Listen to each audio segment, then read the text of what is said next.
welcome to Oh Brother, a podcast of three brothers trying to figure it all out. With your hosts, Brandon, Colin, and Aaron. On this week's show, sounds very German. Ahoy! Ahoy! Ahoy! It is the day of the week. It is. Yes, well, yes. Right? Happy generic time of day. Oh, yes.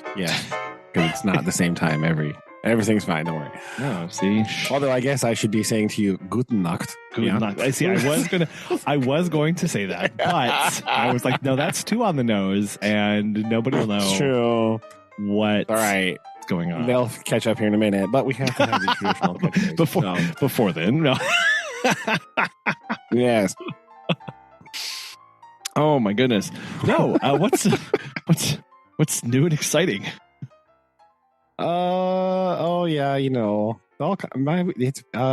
It's been very Oh man, odd. That was fun. So jeez. well, Susan's been very sick. Oh right? no. So she had the COVID, right? So that's been exciting. Wah, wah. It's been pretty, yeah.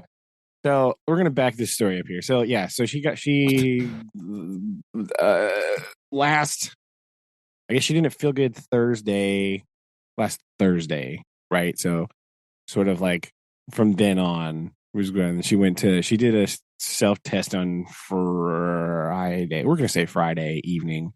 Okay. And then had to get the urgent care and do the whole like official test for paperwork from school and everything like that. Okay. So I've just been dealing with that. So it's been it's basically she's had like the fever thing, like fever, achiness, and like she's been coughing a lot, right? So I've been trying to hide from her, right? I might have had like a very mild case, but I never had any fever. I just have had some coughing and some like ridiculous sinus drainage. It's been like horrendous. So I don't like. I was like, delicious. No, it's not been good. So we've been doing this. So we've been here's the first problem that I made. So over the weekend, right? I was like, okay, I'm going to sleep in the living room on the couch, right? This is what I'm going to do. I'm sleeping here. Well, that's fine. One of the days, I guess it was Saturday night, I made a grave mistake. Right? Oh no. A grave mistake. Grave mistake, right? I was like, okay, well, she'd been in on the couch all day and I had forgotten to like Lysol it off, and I was like, well, I'm not going to sleep on the couch, right? By the time I remembered, it was late. And I was like, I'm not going to do that. I was like, I'll just go and I'll sleep in my room up here, right? Sure. So I did that, whatever. And I was like, you know what? It'll be fine. I'm just going to like pull out some stuff and I'm going to sleep here on the floor. Now, I don't know at what age it becomes inappropriate to not sleep on the floor, but that age is apparently well before 38 years old because I see. Oh my God. How's it how are you feeling? It was not Sunday was bad. I was like, oh my gosh, what happened? I don't really understand. Right? It was weird too because I turned my laptop on, right? I turned on some stuff and I fell asleep watching my thing. Sure. As one does. And I woke up one time, right? I didn't sleep soundly by any means. I woke up once, went to the bathroom, refilled my water, blah, blah, checked on her and everything. Came back, lay down again, and it was fine. And then the weird part was sometime around like, I don't know, 5:30 or something. I was like, okay, well, it's very cold in here on this floor. So I'm going to sleep. I'm going to move up to the couch. And I slept on the couch for like 2 hours. And after I woke up from that, I thought my neck was going to come off of my body. Right? Like, I don't know how. I don't know in what position I was laying in. But my neck was just going to not, like, it was just broken. Like, I don't know what. It was so bad. I had the worst awful all day. Because, like, just the tension at whatever bizarre angle I decided to fall asleep for that final time. Yeah, the wrong one And is of what we would course- call that. Of course, it was beautiful because every time I would cough, my head would feel like it was exploding, Floating. right? Because I have I- this like massive tension headache from my neck.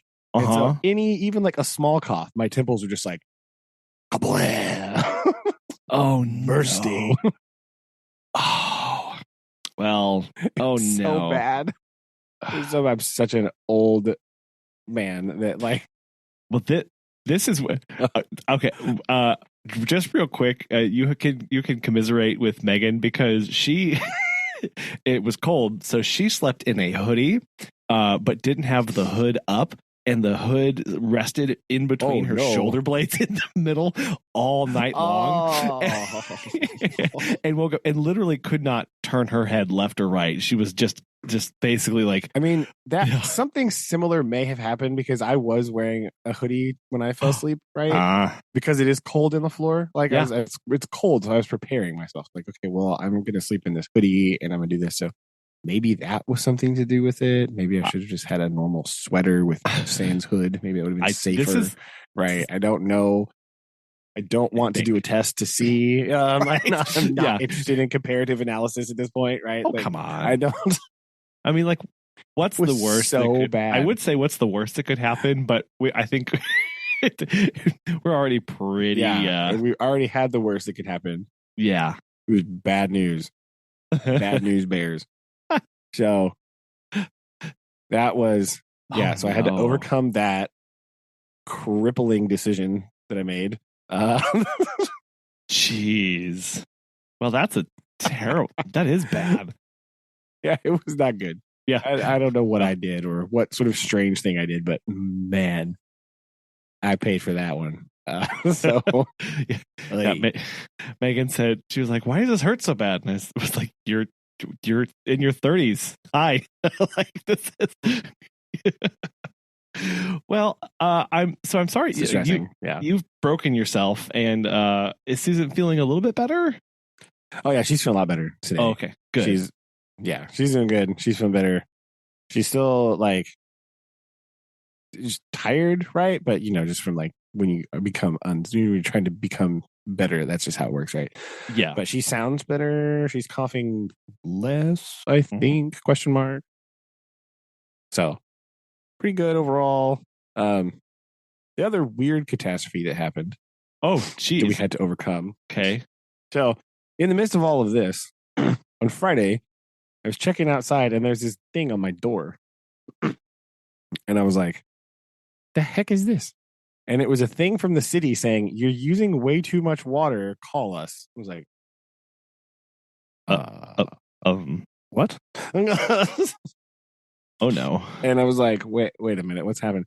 So I called them up and I still had to get up to City Hall, I guess, somewhere if they come back. So they had checked our meter and it like the water was just like running somewhere.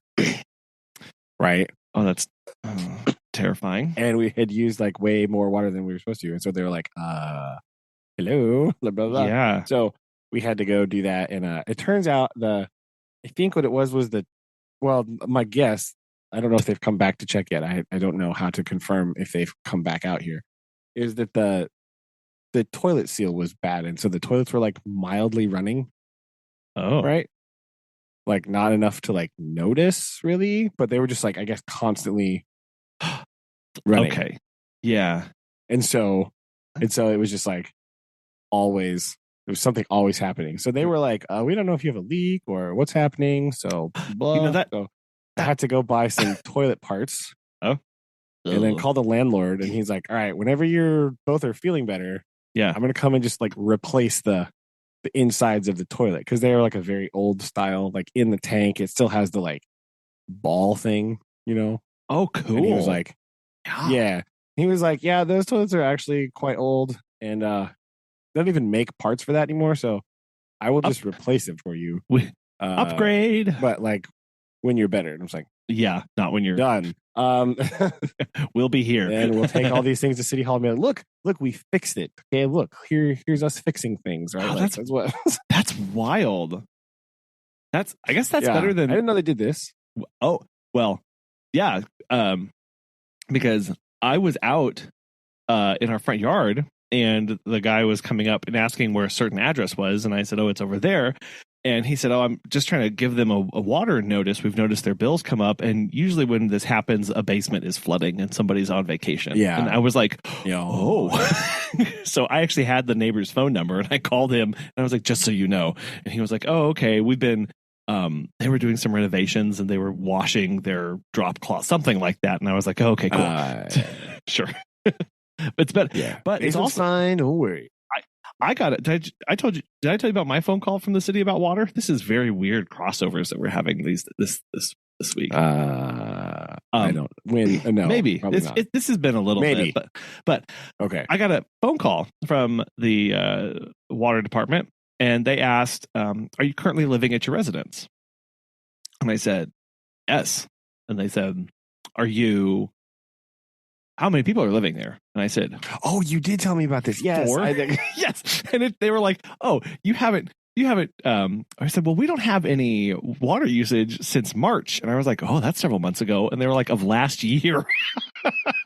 Like, and I was like, "Are you kidding me?" And what happened was during COVID, and all of the people stayed home, and they put everyone was doing home renovations, and so water usage apparently dropped throughout the city, and then new homes were registered because they were rehabbing old derelict homes, and so the city just became overwhelmed with keeping up with this kind of information of water usage stuff. That's water usage, because it was like what's inhabited, what's not, and so she was finally digging out of this and called in. So I hadn't paid my water. I mean, I had no water bill. It was a zero. It's not. I was terrified she's going to be like, "Yeah, you owe $11,000." But for water usage, no. Yeah, they don't have a way. They legally aren't allowed to go back, and there's also no way of knowing how much water. Oh yeah, you can't, because you don't know how much you used. No, because so anyway, I was like, well, that's fine. So so I did all that on Saturday, where I fixed the thing, and then we called him back, because this happened like Friday night, right? We saw it, and I was like, okay, well, dang it. So we called them, they're like, call back, and we'll send somebody back out to check it and see if it's better. And we called them, and they say we're going to somebody, but I don't know when or how to know what the results of this will be. I don't really understand the process from here. It wasn't really explained to me, so we'll see. Yeah, what happens. I don't know. That's the other thing of they can't just look at total water usage. They have to look at rate of usage, I guess. They were looking at the rate. They were looking at that it was not stopping, and they were like, yeah.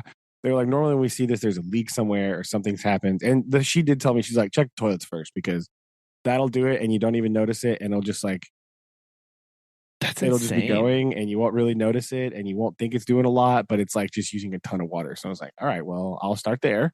Wow. I'll start there and call the landlord and see what's up. And she was like, all right, do it. So they were very helpful at City Hall at the utilities office. So okay. Yeah, right. They're very nice. They're very helpful on the phone. Huh. So yeah, that was been the goings on here with all this. Just been very well, yeah, and being any sort of sick or injured, any other additional stressor or inconvenience suddenly is just that much bigger in your life, right? It's the worst thing ever. Man. What well, definitely, I think it definitely was the toilets, because I just replaced because when the landlord said they don't even make parts for that flushing system anymore, I was like, okay, well, I'm just going to buy the flappy thing and see what that goes, because that's normally what it is first, the first wrong thing, because everything else in there is kind of metal and hard plastic, but the rubber really, but he said most likely because they're old, they're the internal parts are going to be pretty calcified, right? So he's going to replace those eventually anyway. But when I went to pull up one of the flappy things out of one of our toilets, it just sort of like came apart. So I'm going to go ahead and bet that the problem is basically solved. Done. Look, because it was just like it just sort of went bleh. I was like, oh no, that's bad. like gum that's been chewed too long. Yeah, pretty much, right? Like it was just. So hopefully that was the fixerino for that, and we'll be fine. But yeah, excitement. That's what. Yeah, well, you know, that's a word for it, I suppose. So yeah, right. It's something new. Hooray! It is something new. That's true. Well, I flummoxed a professional locksmith this week. I have. Well, that's either good or very bad. Well, let's see. I don't know. I mean, it is a thing. It's definitely. So we have one client who. So I deal with a lot of keys, and we have one client who is kind of outside. It's inconvenient to get to, and we used to have one copy of the key in our office, and then each staff member would pick up the key, go do the visit, and then when they were done, they would bring it back to the office and go do the rest of their visits. Well, yes. Once we start getting more than one staff member, this becomes an issue because it does become a slight problem. Because people who have the visit, and the other issue is we come over 3 days a week, 3 times a day. Sorry, we come over 3 times a day, 7 days a week in perpetuity. Okay, yeah, one key, not useful. Good. So I made a bunch of keys for our staff, and then we hired more staff, and then we hired more. And I decided I was going to just give it's the only key that we do this with. Every staff member would get their own copy for this client so that they just, no matter what, typically how we solve this problem is we put out a lockbox at the residence. Yes. But yeah, this it's is like keypadded or something, right? Like, yeah, but this is a care facility for people who have people. Yes. Anyway, so we can't do that. They don't want that. Yes. And I understand. So that's why I have that makes sense, right? I have to go this route. Is there not like an office there? That is, yes, but we come in outside of office hours. So I can't I come there before the office. The people are in the office. Like they're later outside the office. I'm not there during business hours. Okay. So that is I can't do that. These are all sorts of lots of problems. Yes. Yeah. And the other problem is that the doors, the exterior doors unlock at 7 a.m. and lock at 7 p.m. at night. And we cannot get in because we need a key fob, and they give 2 key fobs to each resident. Right. So we have to time our visits are like highly choreographed. Very strict parameters, right? Yes. Yet another reason why we need everybody to have their key. Well, it just so happens that down 3 doors down from, and not, I mean, the band anyway, but anyway, from the office is a locksmith. And I says to myself, I have been going to the Walmart kiosk and paying $2 to have a copy of a key made. He's $3 a key, but I'll be supporting another small business. So let me go down to him. And it's much closer. It's much closer, right? And so anyway, and he can just like, what I've been doing is like, hey, here's a key. Can you just slide them in my inbox when you're done? And he's like, yes. So it was great. But this key, I don't know. And he doesn't know either. TLDR here. He made 4 different versions of this key and none of them work. And he has no idea. And this key is also weird because where it's supposed to, most keys, when you look at them, the teeth are rounded or kind of have a flat edge. This key has pointed. They're like perfect triangles, like a very stereotypical, like what you would do if it was like a play key, where you're like, there's no security here. Right?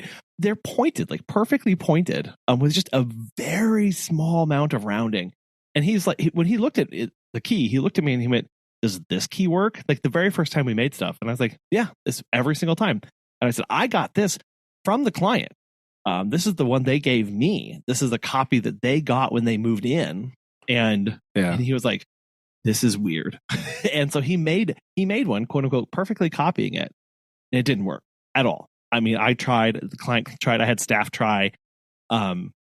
He then came back and he like recut and measured and did a different there's like the exact copy way, and then there's a measurement way where you quote unquote decode the key to meet specs. That makes sense.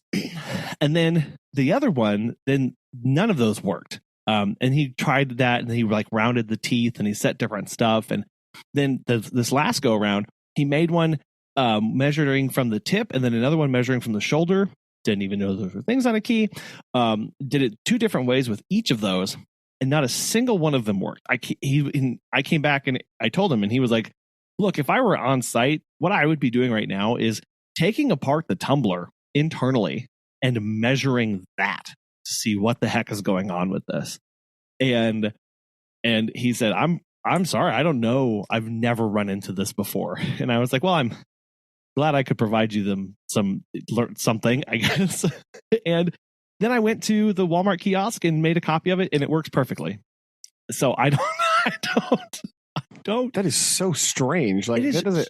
So strange. Like he was telling me, he's like, I'm not, because, and I wasn't saying anything, but he got, no. He's a little like, no, I know what I'm doing. He goes, my copy machine here that I make with the keys, it's an Italian made. It's like $10,000. I just had it, spec'd or whatever. And then I go to the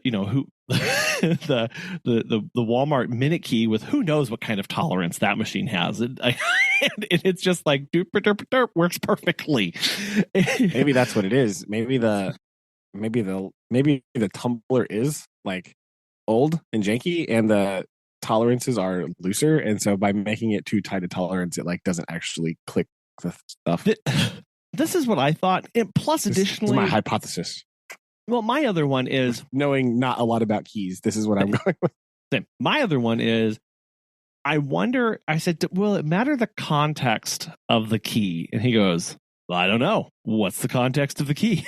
And I went, this is a key to an internal door of a care facility.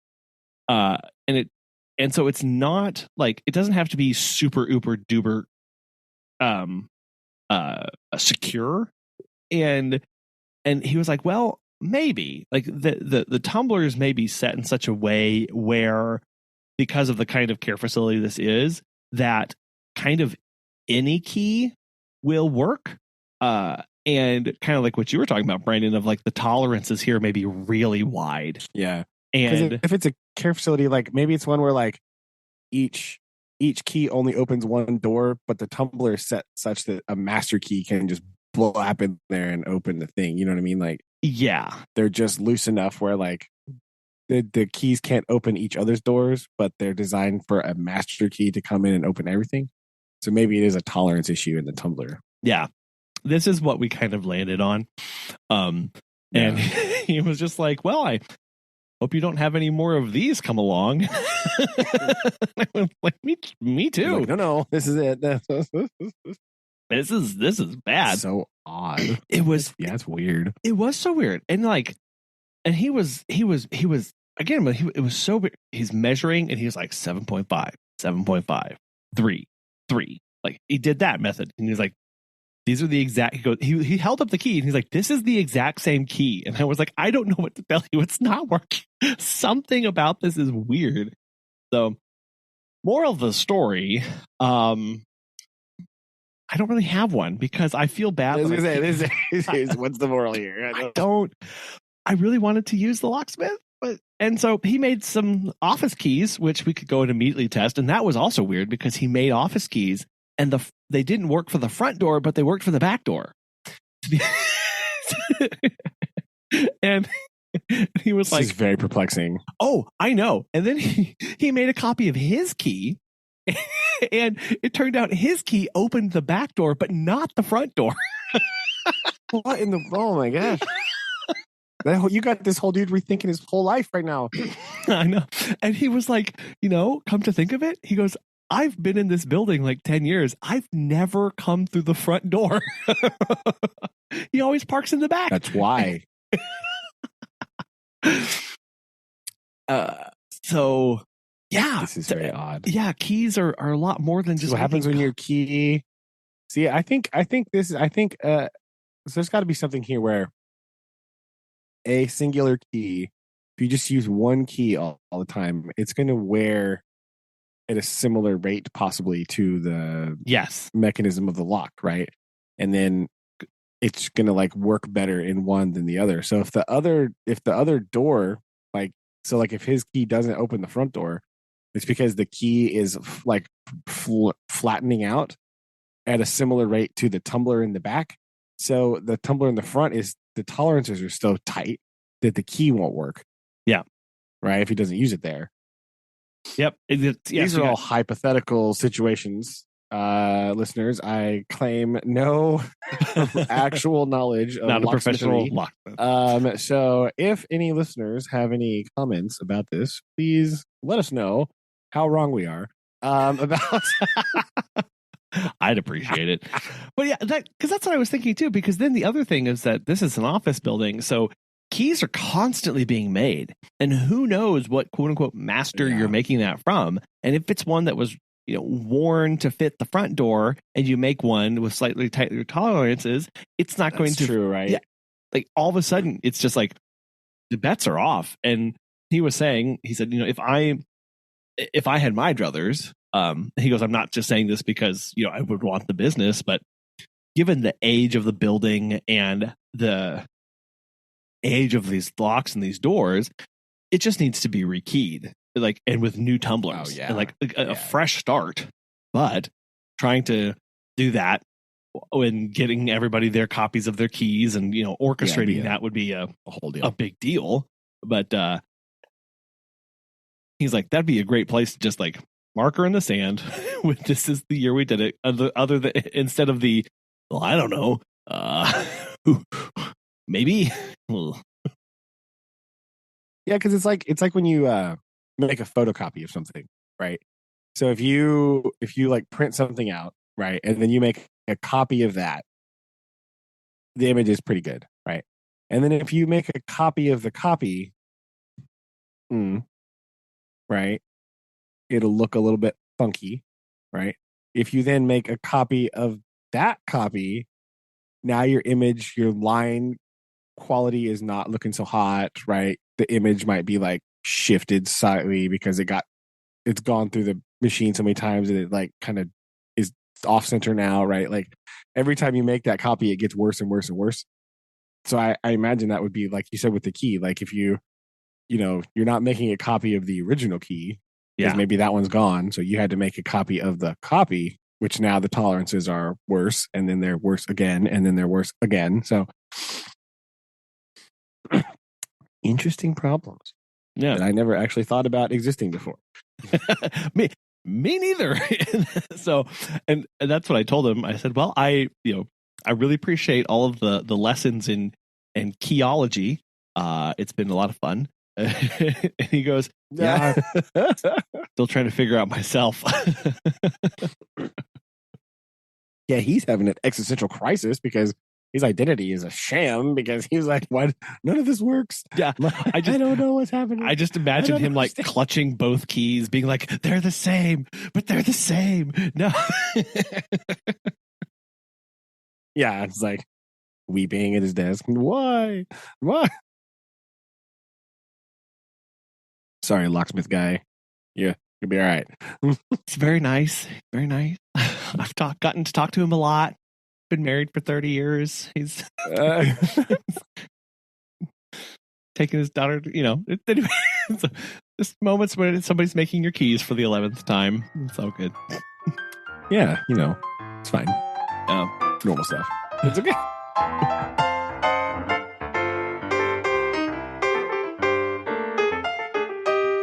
There you go. So more time for German industrial metal, I guess, is really what you're saying. You've had. Okay. I don't know how this happened. What I liked or like watched or something happened on Instagram where all of a sudden it just started to feed me images of men on stage with fire, and I was like, why? Wait a minute. I recognize those fiery men. That's weird. Where did that happen? And here's my only connection. Are you ready for this? This is my only connection to this that I've been able to think about.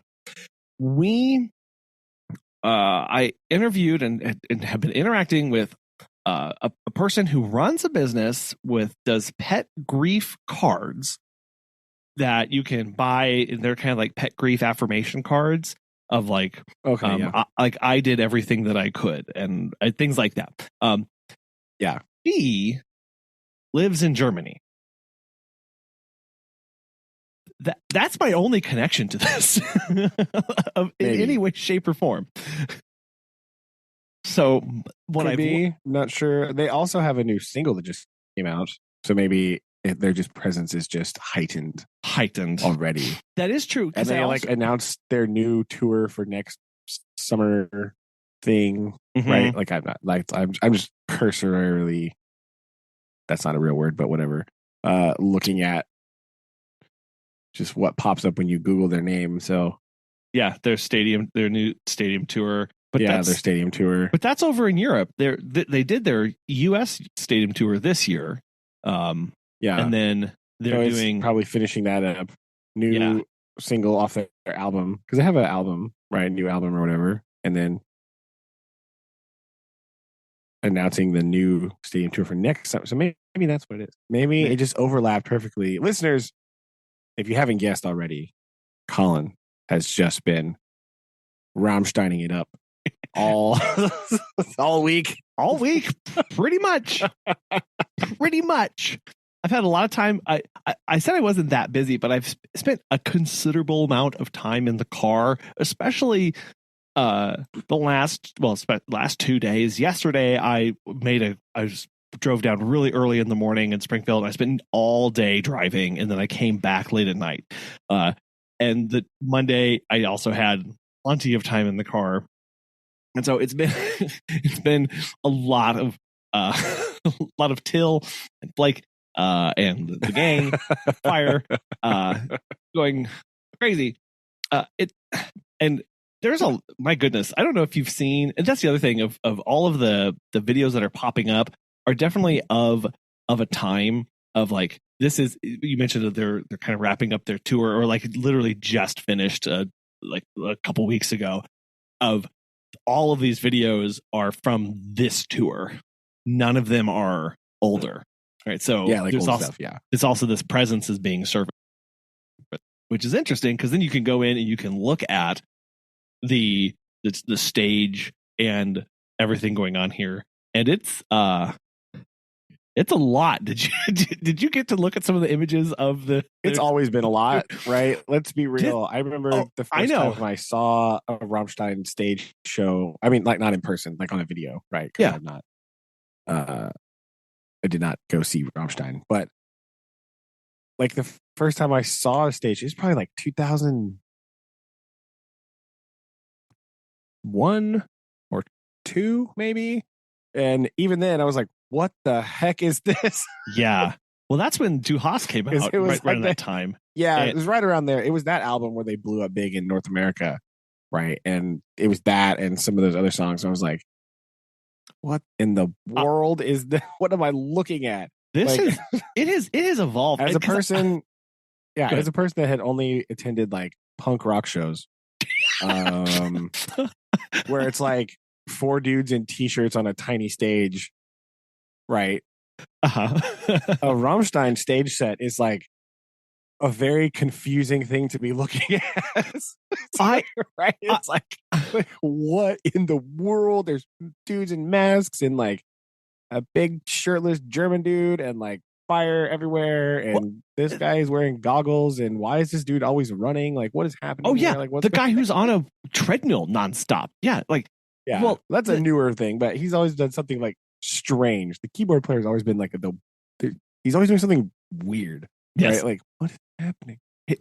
The more you watch the videos, like running or walking, the more you watch them, he's just in the background, and you're like, "Wait, who's that guy? What's he doing?" Now he's what? Kind of just keep track of him. But the new stage, it's like something out of Mordor. Like it's huge, this huge tower coming up on it. And then the other thing that they do is they also have like 6 or 7 flame towers throughout the crowd. So that, and they're all synchronized, obviously. But he has his little like rocket gun thing that he like shoots out around and places like yeah. Oh, and that's the other thing of I was doing something that I haven't done before of like the deep dive into the pyrotechnics I didn't know that basically Till and a bunch of the other guys they're the ones who designed that. Make it. Yeah. He's very professionally trained in multiple certifications and stuff to design all of this stuff and pull it off. And he was saying that one of the early versions that he did, he wore a special suit and they just kind of lit him on fire. And I didn't know this either. I saw that. Yeah. And now it's turned into this thing where I don't know if you saw this video of the backpack that shoots like 9 flames in a semicircle around him as he's singing. I saw a picture of that. I don't think I saw the. Where it's timed to the music or whatever. Yeah. But this circled on a topic that we can maybe come back to after we can figure this out. But of the reason, do you know why they do the pyrotechnics? Because they like fire. I have no idea. I know. Till is terrified of being in front of people, and he wanted something to distract from people looking at him. The audience. Is that why over the last 20 years he slowly looks more and more like a coal miner when he's on stage, right? Yeah. He just looks like it's like yeah. He's just like some of the ones from like where he looks dirty. Like, what's he doing? I know. Yeah, but that's also part of the like the thing, because he's like it's not like dirt, it's like it's like silvery and like what is happening? Like I don't know. Yeah, like he actually said the reason he does the pyrotechnics is because he gets stage fright that's really bad, and it gives something to know like it's filling time, because he was like, I saw these other people performing, and in between sets they were like talking and telling stories, and he goes, I didn't have time for that. I didn't want to do that, so I just fill it with a flame. He's like, I didn't want to tell a story, so I put a flamethrower together. I can appreciate that, right? Yeah. That's right. Well, I thought it was very interesting how you get this personality trait that you can then like really lean into, and now it is one of the defining features of their stadium tours. Like they can only do, and that's the other part of this. Because they do that, they can only do stadiums. Yeah, like only. So now that you're in a stadium, what else can you do, right? like how do you put that together? And it's weird for a guy that has stage fright to produce a show that can only be put on in a large capacity stadium. Bit odd. You would exactly where it's like, where are you performing tonight? I don't know, but 78,000 people are going to be there. Yeah, right. Like, I'm sorry, what?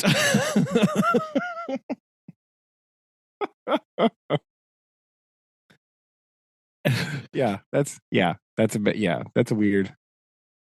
I don't know, just because of the person that I am, I guess. I don't like it when bands like sit up there and just like talk. Like, I didn't pay any money to hear you speak. What are you doing? Right. Like, well, like, and I'm talking. I know there's like stuff you got to do. Right? You got to like retune, and sometimes you got to like change instruments, and there's like things that have to be done. I understand this. I accept this, but like, you're cool and all, but like, I don't want to hear you. Right. I'm not here to hear you talk. Right. I want to. Well, and that was punk rock bands don't do that either. They don't talk. They just play a song. It's over, and they go, all right, our next one. Boom. Anyway, another, like, done. You don't have to. Nobody's talking at that. Nope. Well, that's something too. Is if you watch the shows and kind of in between sets and everything, the very fact that they're described as a industrial music, metal, grunge, whatever, that the machinery comes, the whole stage becomes like a machine, right? Just like yeah. Things are happening, like you mentioned, of like there's just so much going on constantly, but it's all. The other thing is this of because of they obsess over the perfect timing of the flamethrowers, of the light switches, of everything. It just churns as you move forward through their whatever 3-hour long concert or however long it goes, of just like nonstop. And you get that feeling from the music too. That's the one. It's probably because I've been in a car a lot, but the word that just kept coming into my mind was like, it's just driving. Like the music. No, it is very driving. It's a lot of the songs have those very like driving like riffs, right? Like, Du Hast is like the big one because it's like just very like like that's just like the whole thing, right? But a lot of their songs have that quality. And it sounds very German. It's weird, right, to say that, because there's lots of other industrial bands, but like other industrial bands don't sound like that. Like there's like a very German thing happening with their sound. That's just I don't know if it's like a combination of like they do some of that synthesizing stuff, right? It's like, and they have like, it's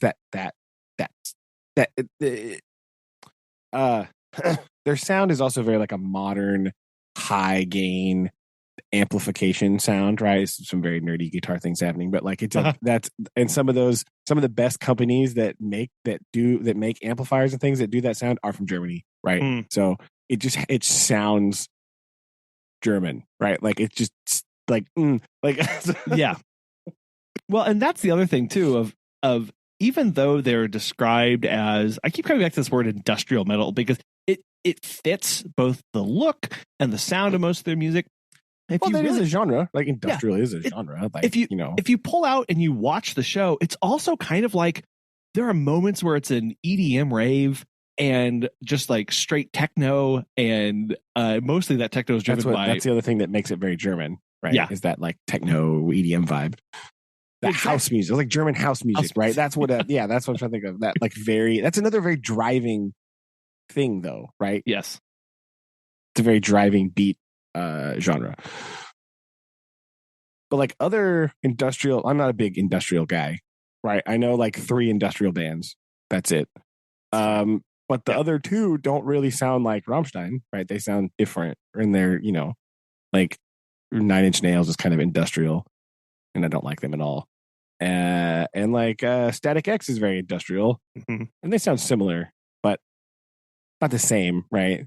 They have that synthesizer thing happening as well, but like there's just like a very German edge to Rammstein, surprising to no one, but like surprising, yeah. The Rammstein, yeah. What I also get from this that I don't really get from many other bands, I think just in general, is that much like this ties into another comment that I had of the visual components of their show are very full. I'll use that word, because when you're listening to their music, it's very full. Like there's like, especially that driving, and then things just keep getting layered on top of it and adding and little things here and there, and like then you hit that huge crescendo, and you're just like, there are those moments where you're going, what is you can't, like, I have to listen. There's like 7. I don't, what is that? Like I've said that probably out loud at least 11 times. Like, what was that? Let me skip back 30 seconds and just feel that again. What in the world is happening? Probably keyboard guy doing something weird, right? Like, just, who knows? Yeah, playing 3 or 4 at the same time. Like, it's just, and that comes in with the visuals of like their stage show, but also the meaning behind a lot of this stuff. Of obviously, I don't speak German. That's not surprising to anybody. So doing a lot of deep dives into some of their lyrics and some of the meanings behind these. And then you go and you watch a music video and you're like, well, that's not at all what I expected to be overlaid with this music. So let me try and figure this out for just a minute. Yeah, that's a whole other problem. Like, what? Okay. Yeah. Well, I'll give you this example. This doesn't have anything to do with the music video, but the one that's like just it's so catchy. It's been really bad. I've been listening to radio, or as Lillian runs around the house yelling radio, because that's how that's how he says it, right? Exactly. Yeah. But when I was reading these lyrics, I did read the lyrics to that song after you said that's what you were listening to. Yeah. I read these and I was like, well, this sounds like somebody enjoying listening to the radio, right? And having access to different music and being taken away into a different world, and kind of as an escapism kind of thing. That's really cool because I know that music does that to a lot of people. And then I was trying to figure out, why does that takeaway, granted, he's also singing in German, so it does also sound like dystopian and scary, but also like it's overlaid. And then you watch the video, and then you're like, then you watch the video, it's dystopian and scary, and you're like, oh, this is dystopian and scary. And then you remember, Till grew up in what? East Germany. Yeah, where they jammed the radios, and they literally had to. There were every now and then signals would come through, and it was verboten. Again, I love that word. I was like, oh, I know what that was. Yes. Where they would turn the volume way down and just listen to Western songs until it was jammed, and they would have to wait another night or two. And it was very salacious to have access to Western culture and Western media. And now all of a sudden, now I get the themes of the video and why it sounds the way it does and all this stuff. And it's one of those things of, this has been a theme before that we've talked about, of like appreciating something at one level, and then all of a sudden it's like, oh, like this is something entirely different. It comes across, that salaciousness that you're talking about. That's a good word, because it comes across in the video with some of the scenes, like where they're peeking in and that lady's like laying in the bed with the radio, right?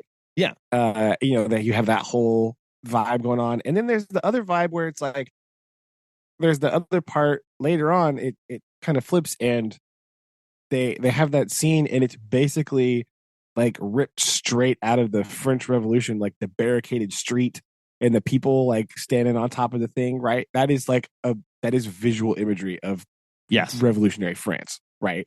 So you go, okay, I understand, right? Like, like these are revolutionary things that you're thinking with your little tiny transistor radio in your closet at night, where the Stasi are trying to find you because you're listening to like whatever is on there that you're not supposed to be, right? So yes. Yeah. Well, and it was one of those just looking for that kind of takeaway and trying to sort out a little bit of that puzzle of going, this, I had that question of like, why is this, I feel like these are held in two different things of it. The words say this thing, but it sounds like this. Why is that? What's the message that's trying to be pushed across about this? And it was the fact that this radio was extremely revolutionary to people, and they were yearning for that in a very I guess lustful way of going, that's something we need because of where we are right now. Yeah. It made it very interesting. And then you're reminded that Till is actually almost better known as being just a straight up poet, which is why the lyrics kind of sound the way they do, and they're kind of some of their structure too. Yeah, right. It is very, like, it does read more poemy. Like when you read the lyrics, right? They are more poemy than other bands, right? Because that's how he is, right? And I think I read somewhere that he, at one point, this might be wrong, but like his voice is so distinctive, right? That maybe that has something to do with why it's the sounds the way it is, because he's such a deep like voice, Oh, but it's not like, but he still sings. It's not like a growly, gravelly like thing. It's like singing, but like he's like a baritone. So like it's or a bass, right? Because he's so and it's not the fake, like not fake, but like what a lot of the grunge bands do, where it's like the growl or whatever. But it is very baritone. It sounds very operatic at times when he's singing. Yeah, I think operatic is a good, because it's not like the vocal fry. It's not like the guttural, like something like that. It is just like, I am singing very low. I have a bass operatic voice. Like, it's just that's how it is.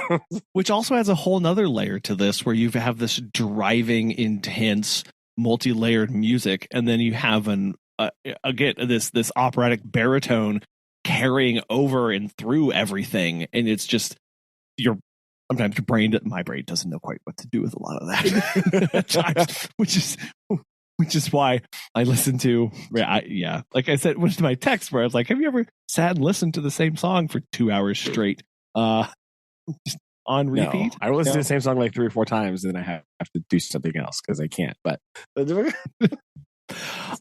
I've yet to really figure out what hooks, because some songs, they don't do it. Like, they don't hook into my brain. And I know some there's some sort of music theory out there that would describe exactly what kind of elements to put into this or whatever. But for whatever reason, whenever that song came on radio, it just like my brain was like, okay, more plays, and again and again, and listen to one more, okay, 11 more. Just go ahead and stop manually hitting repeat. Just click the repeat button, and we'll let that play. The button, just give in and just go for it. Let that play in the background while you're writing today. That'd be fun. So I'm sorry if there are any emails that I sent out today that were heavily influenced by. It'll be all right. It's fine. Don't worry about it. It's okay.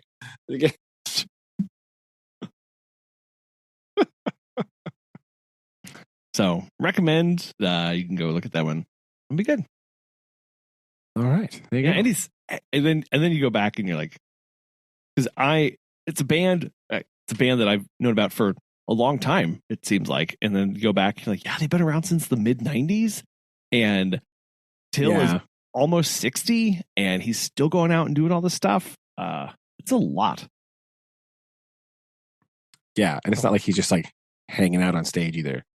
Like I texted Colin that this Rammstein literally has to be the band with the best cardio in the world. Right? Not just because keyboard guy is currently on a treadmill, just like running for the whole time. I don't know why he's doing that, but like they're always doing some like really crazy like motion. Like the guitar player often like marches just in place a lot forever. Like, how do you do that? Well, and then there's the fact that they're changing, they've got to get hooked up for pyrotechnics. They have to get staged. They're walking around. They're getting that stuff, like the one, I think this is one relatively new edition, the one where they have to switch guitars because the guitar has a flamethrower built onto the guitar. Have you seen this? Oh yeah, they've had something like that for a while. Yeah.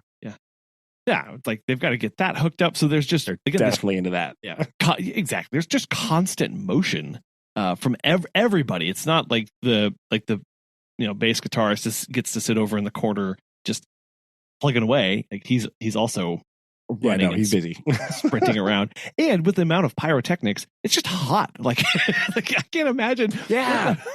What it'd be like to be not just in the crowd, but on stage while things are literally blowing up around you.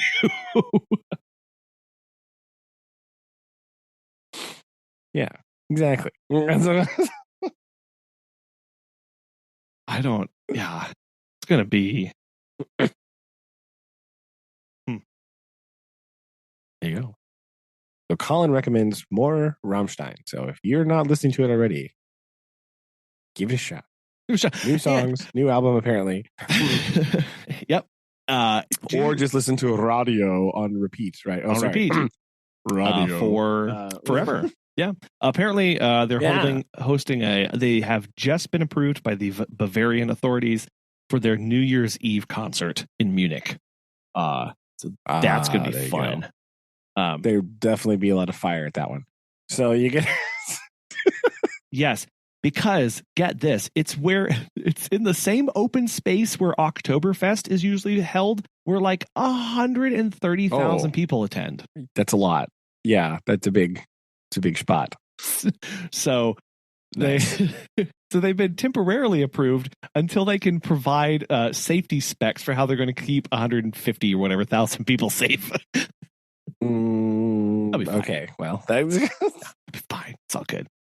I will say that you do have to, depending on the context of where you're driving, just be aware of, like, if you're pulling into a potential client's home, that you turn this music down before. Like it. Yeah, they love driving German industrial.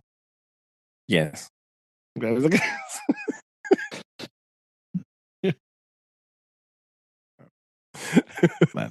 Yes, that's our review of this new band hitting the scene. Check for. Oh yeah, definitely not 30 years old almost. That's fine. Yeah. League. Yeah. Yeah.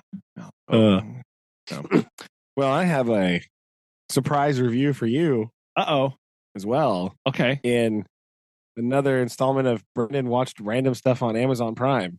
Oh. Yeah. What do we? Okay. Because I had been watching House, right? But I'm on like season 7, and it's like only the first 4 seasons are like really good, and then after that, it's just kind of like it gets lame, right? It's not as cool anymore. It goes from like a medical mystery kind of genre to just like a medical drama to just like drama. And I'm not about that life. So if we're not solving really bizarre medical mysteries that are totally not Guillain-Barré, then what are we even doing here? So wasting our time. Yeah, pretty much. To piggyback off of last week's conversation, was it last week? About World Cup soccer. Oh.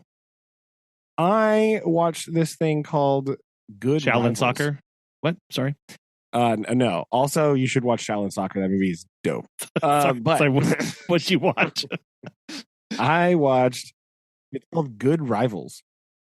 I'm going to read you the tagline here. Experience the rise of the U.S. men's national team through their decades-long rivalry with Mexico. Boom. It's pretty excellent, right? So it's kind of like the journey of the U.S. men's national team over the past like 30 some years. Well, since the 80s, right? So almost 40 years now.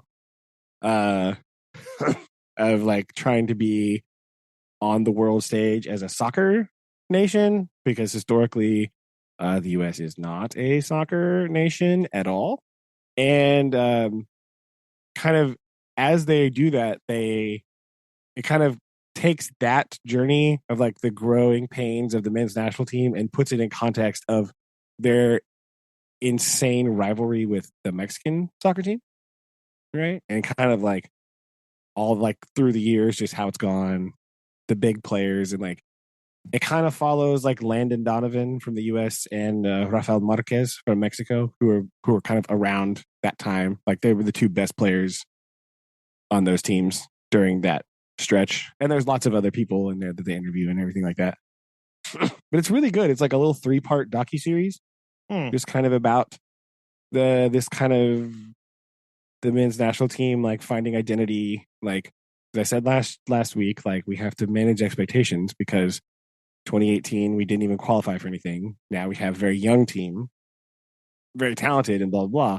And this talks about that, right? It's kind of the growth of U.S. soccer from like the very first time on the world stage to like actually doing something, to the growth of like youth leagues and developmental programs and the under 21 national squads and stuff like that. So, but it's all like painted against the backdrop of trying to beat Mexico, because for a long time, like you just couldn't.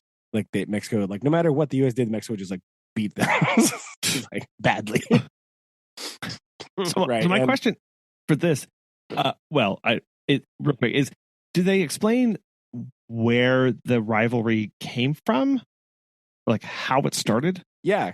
Okay. Yeah, kind of, right? It's kind of like they're this like they're real close together, right? They kind of start off the early days of this rivalry of like wasn't even really a rivalry because Mexico just beat the US and like, but no matter what, they kind of like from the Mexico point of view, it's like, well, the US is always like claiming that they're better and they're a stronger country and blah, blah. It's like, but we can beat them at soccer. Boom. We have this one thing. It's very like a nationalistic kind of identity thing. And then it kind of growing from there and like to what the modern day rivalry has become to kind of the culminating in 2026, maybe is it the next one? The World Cup is going to be a joint host between Canada, US, Mexico. Oh, cool. Oh, I didn't know that. So yes. So it's going to be a joint hosted thing. And so the kind of the third part is talking about like the next era. So like parts 1 and 2 are like the rivalry begins, and then kind of the second part is that the 90s to 2000s part where it was like really like rough and tumble, because like no matter what, during those times, especially when Mexico played the US, it was like the game was brutal, right? Like it was just like aggressive from everybody. Right. It's a very strong rivalry. Like you're going to prove to the other person that you can like beat him, right? So it's because a lot of the roots of that, and it talks about there's like tons of player interviews and stuff in there, coaches and all kinds of stuff. It's really good. Neat. So yeah, it's really, really good. It's like a 3-part thing, so it's like 3 hours. Excuse me. But I watched that today, or finished it today. It was really interesting, right? It was really cool. So I really liked it. And it kind of puts into context a lot of the rivalry has taken place for a long time against the backdrop of the geopolitical kind of back and forth between the US and Mexico, right? Where there's this weird like geopolitical force where, that's been brewing in the background, and then over top of that you lay a soccer game. So that makes things weird sometimes. And all that back and forth, and especially with like Trump era geopolitical context towards Mexico, right? How the rivalry still happened through that, and how, how the soccer was the thing that made sense to people instead of the other stuff where people were just shouting all the time. It's really good. It's really well done. Well, I know sometimes those can get lost in the weeds as far as like what they're trying to tell, or if they're trying to prove a point, about a particular topic. So do you feel like it just kind of was like, and this is just the story. This is kind of how things are being presented. Oh no. Okay. It does a good job of talking about that stuff, and like because they're interviewing the whole time, they're interviewing players from the US national teams of the years past and the Mexico national teams of years past. Right? They're interviewing both sides. Oh, nice. So you really get that bigger perspective of like what this situation meant, and what this situation meant because of this, and that kind of stuff. But it's all about the rivalry. Like it's just it chronicles like how every time they played, what was going on, what did it mean, what was happening in the background, what was this, like blah blah. So it's really good. It's really, really interesting. I thought it was really insightful, and it's cool to watch, because a lot of the older stuff I was like, oh yeah, I remember that. Or because I'm an old man now, obviously, as we established at the beginning of the show, I'm old. So you also injured yourself while sleeping. So congratulations. Yeah. Yes. I feel also vindicated because I do remember when I was younger, much younger, I was like, man, I hate Landon Donovan. That guy's a jerk. And basically in this, he was like, I was a jerk. Like, so, okay, all right, I was right. Okay, I was right the whole time. Perfect. Like, so it's like, Did you pause it and run in for Susan and be like, yes, high five, I was right? Yeah, I knew it. I knew it the whole time. I remember just not liking him at all. He's so annoying. But he does say it here. He's like, yeah, I was way too arrogant. All right, well, at least you owned it now. A little late, but it's fine. We'll get... You'll get some credit for that one. We'll yeah, a little bit. I was right though. Just so we're clear. just everyone's yeah. So what was one thing I thought it was well done? Did you what was one of your, I don't know, like biggest takeaways or things where you were like most surprised by while they were breaking some of the information down? Well, some of the stuff I just like forgot about, or like I wasn't aware of the context while it happened. You know, some things like that. I thought it was really insightful when it was the end was talking about like modern, like the next generation of players, right? Like the development system in the US and how complicated it is because a lot of young players in the US that live here actually have dual citizenship between Mexico and the US, right? Or they're eligible to play for either team. So there's this like weird thing where they kind of have to pick what country are they going to represent on a national level. Like even though maybe they were born in the US and grew up here, they can play for Mexico because their parents were born there or whatever. Like the eligibility situation is very complicated. And like how they talk about how they handle that. And one of the guys was like, yeah, I understand that it can be very traumatic because these are young guys, you know, they're calling them and asking them these questions. And they're like 17. Oh, you know, wow. And he was like, you know, it's delicate because at the end of the day, they have to do what's best for them. And that's the most important thing. But it's a very stressful situation, right? Like, what do you do? And like one of the, you know, they were interviewing one of the modern guy's parents and his dad and his uncle. He was like, they were standing in Ohio, right, at the de facto U.S. home stadium. Yep. Also, the reason that the U.S. national team always plays in Ohio partly has to do with Mexico because they realized that, like, they used to always play them in Los Angeles. And they were like, listen, every single game we play against Mexico is an away game. Doesn't matter where we play them. We could play them in the U.S., we could play them in Mexico. It feels like an away game because so many of their fans show up to these things. Oh, that's interesting.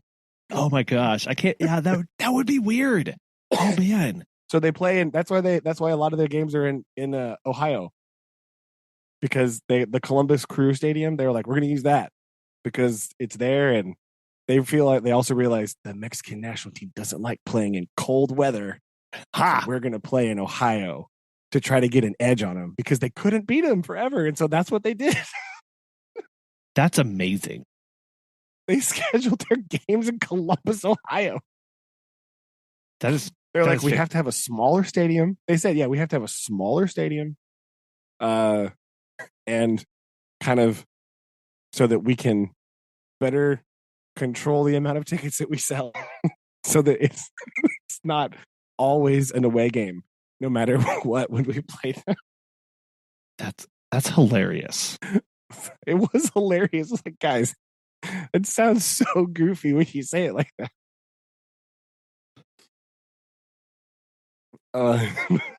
That was the other big takeaway that I thought was hilarious. So yeah.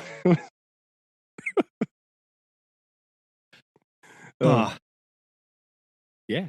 Okay, so watch Good Rivals and Shaolin Soccer just back to back. So and Shaolin really Soccer good, just because it's it gives you hilarious.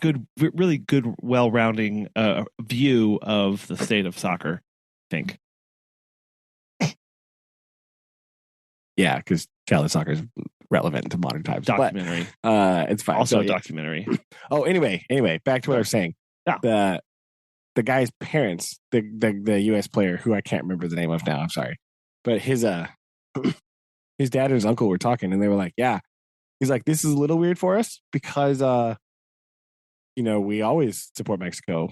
we support Mexico forever because we're Mexican and we love Mexico. But he's like, this is about my son. And so we love him. So today we're cheering for the US. I was like, man, that's a deep, very complicated, emotional roller coaster that just happened in like 30 seconds of that conversation, right? That's that's a lot of that's a lot, right? So there's a lot of like really entwined history with all this stuff, and it's just like it can be very and that is deep, that is an interesting point, because you think about that of oh, well, they'll just go compete for their home country, or they'll go play with this or that. But now when you have a rivalry and you've got family and you have friends and you have connections in both places, and you have your national identity versus where you are living and working and all this stuff, that's a perspective that I know I never really put into any thought of, because you watch the Olympian athletes and you're like, oh great, they're for that country next, right? Like I never put any sort of thought into what was it like for them to make that decision. Was it easy for them? Did they have pushback? Do they feel guilty? Like what goes into that? Yeah, and again, you throw into that like Olympic athletes a lot of the same way, but a lot of these kids playing soccer, they're making these choices young. Yeah, right, because soccer does things young. And so, you can be signed. Soccer is a weird thing, right? Like it's very odd, but like Rafa Marquez like debuted. He was like 15. Right? Like this.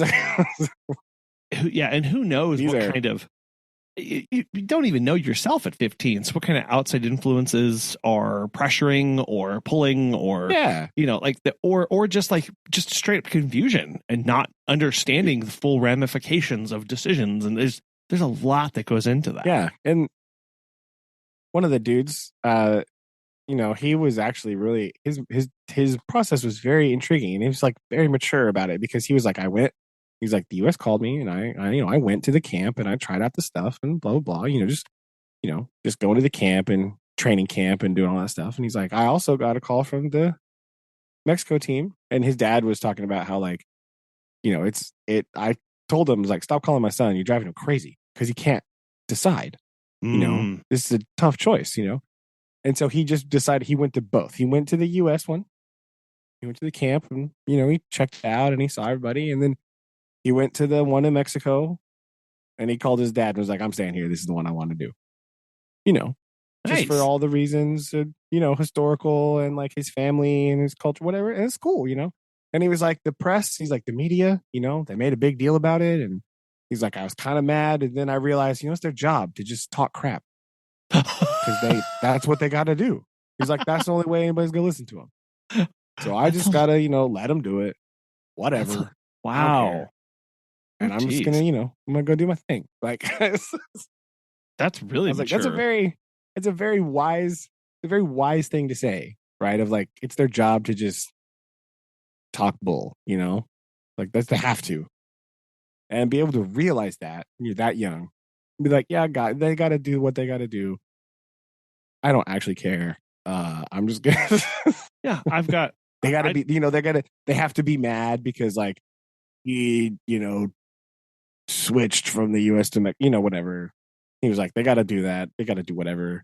But it's like, I got to do what's best for me and my family too. So, boom. I was like, wow, that's a very wise young dude right there. Proud of that guy. That's the way to be right there. I like. Yeah, you don't get that very often. It seems like. No, but again, just also trying to realize, you guys are getting in this. These players are getting in this to do what? Like, play the game.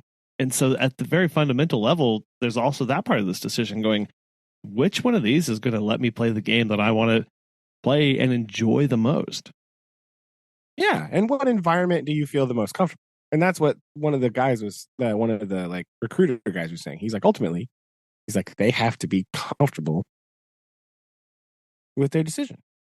And he's like, I don't, and he was basically saying stuff like, I don't, he's like, I don't feel comfortable like trying to pressure them into a decision because it's not. He's like, these are delicate matters and there's a lot to take into consideration. And I don't know everybody's full situation. He's like, I just, he's like, at the end of the day, they have to do what's in their heart. And that's all that you can ask them to do. And it's up to them. And I was like, well, that's also very nice of you to say, Coach Man. That's not. Thank you for understanding the sensitivity of the situation. Normal thing that that's like a functioning adult thing to say. That's not normally why coaches work. So that's interesting. Like I don't.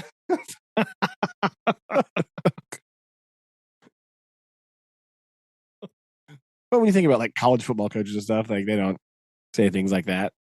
They're talking about all kinds of other nonsense. So like to hear somebody say like well, that's nice, it's mean. And so it was really good. It was really good. I just enjoyed watching it. I thought it was really nice and good to see. Kind of like the end, like one of the end parts too was really good because like I think it was Javier Hernandez, Chicharito, who's a very famous Mexican soccer player, was like, he's like, at the end of the day, he's like, this rivalry is a great thing. He's like, because he's like, the U.S. has become a better soccer team because they had to play us. And he's like, we've become better. We keep getting better because we keep having to play them. He's like, and that's what's important. He's like, we keep pushing each other. He's like, and that's where it's good.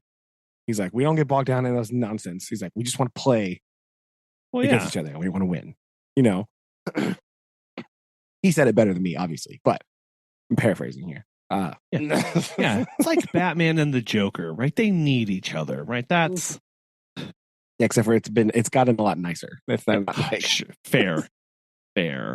No, I think that's a good perspective to have of having having a healthy rivalry. Does what it pushes you to try and be better, right? And that's basically what he was saying. Like, it's got to be that,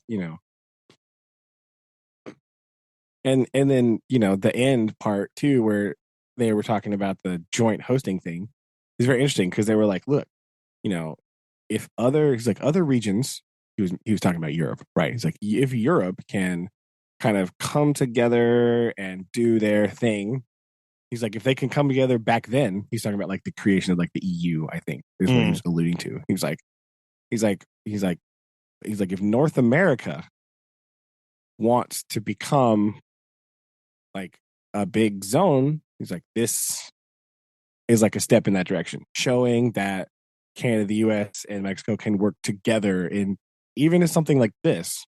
Like it's a starting point to making North America a better destination for soccer in general, and then potentially other things, right? Growing from there. But showing that like, Europe is like been the premier soccer destination for a long time. But he was also alluding to like, why can't it be North America? Blam.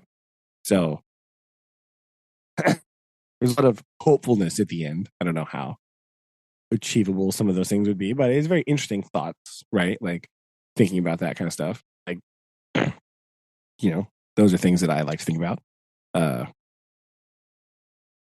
More interesting things like having better, trading and movement and economic stuff as a region makes everybody better. You can figure out ways to work together and do stuff that is much more useful than bickering and arguing about all kinds of things. So more interesting thoughts. But I just thought the whole thing in general was interesting and fun, and especially the parts that I was like, oh yeah, I watched that game. That was cool. Obviously I like those parts because I'm old and I love things like that. But right. And old men like to reminisce about old things. So look, this is all coming up to you. Yeah. So I like it. I thought it was interesting. Good rivals. Give it a watch, Reno. So there you go. Okay. Link in. There's my surprise review for today. Very good. I like it. Link show notes. Keep that there. Yeah. So you can get pumped by some Rammstein, and then go get pumped for the future of soccer. There you go. And there you go. End up pumped and go have to do something else. It does. Back to that. You know what? Here it is. Here's a tie-in that we'll do. It's running, right? It's the running constantly. It is driving and running. That's true. It's the running of people on stage and keyboard player. So that's our main theme. True. Today. And midfielders. Boom. Midfielders. Exactly. It is. And running. wingbacks. Okay. There you go. That's what we'll start doing. Like we'll start trying to have thematic episodes of like, what's the theme of today? That's what we're going to start doing. Give it a shot. Challenge. We'll challenge ourselves. For the last 2 minutes is tie it all together in a nice one word perfect description of what running. We do. Of what I like it. You did good. You did good. All caps running. Okay. Yes. Okay. Well, you guys continue to stay healthy and well and getting better. Give it a shot. And we'll go from there. All right. Okay. Love you. Love you too. Bye. Bye.